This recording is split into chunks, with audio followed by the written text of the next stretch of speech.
এই যে অনেক আপনি তো তাও আধা ঘন্টার কথা বলছিলেন, এমন অনেক স্টাররা আছে মানে সেলিব্রিটি সিঙ্গাররা আছে যারা সাধারণত লাইভ কনসার্ট করেই না, বিকজ হ্যাঁ। তারা আসলে শুধুমাত্র ইউটিউব জনরার জন্য গানটা প্লে করছে, কেবলমাত্র ভাইরালের জন্য, বা তার হয়তো গানটা সেখানে জনপ্রিয়, এবং পরবর্তীতে এই যে কথা না বলা, সবাইকে তুচ্ছ তাচ্ছিল্য এমনও করা। হচ্ছে, ডোন্ট টেক ইট আদারওয়াইজ, ওনার গানটিও তিনি কিন্তু স্টেজে বেসুরও গাচ্ছেন। হুম, হুম, হুম, হুম। এরকম ঠিক নজির তো আছে।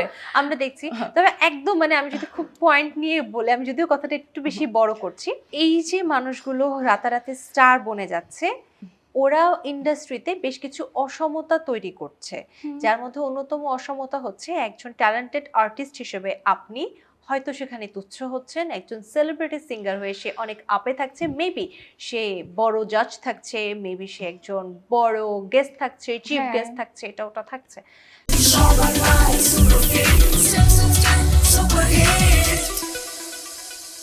একজন রিয়েল আর্টিস্ট হিসেবে এটা আপনাকে কতটা ভাবায়, ইন্ডাস্ট্রি নিয়ে ভাবায় বা কাজ নিয়ে তিনি ভাবায়? যদি একজন রিয়েল আর্টিস্ট হয়ে না, থাকেন, আপনার ওনার ক্ষেত্রে মধ্যে এটা। না, ওনার মধ্যে অহংকারটা কখনোই আসবে না। হুম, হুম, হুম, ওনার মধ্যে অহংকারটা কখনোই আসবে না, কারণ আলহামদুলিল্লাহ করে আমি প্রত্যেকটা আর্টিস্টের সাথে, আমি ইন্টারন্যাশনাল আর্টিস্টের সাথেও কাজ করেছি। হুম, হুম, হ্যাঁ, রিসেন্টলি আমি কুমার শানুজি, ওনার সাথে আমি একটি গান করেছি।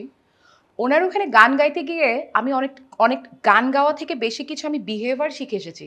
হ্যাঁ, যে একজন আর্টিস্ট, এত বড় একজন গুণী শিল্পী, উপমহাদেশের একজন গুণী শিল্পী, একটা জুনিয়র আর্টিস্টের সাথে কিভাবে কথা বলতে হয় তিনি আমাকে শিখিয়েছেন। হুম, হুম, হুম।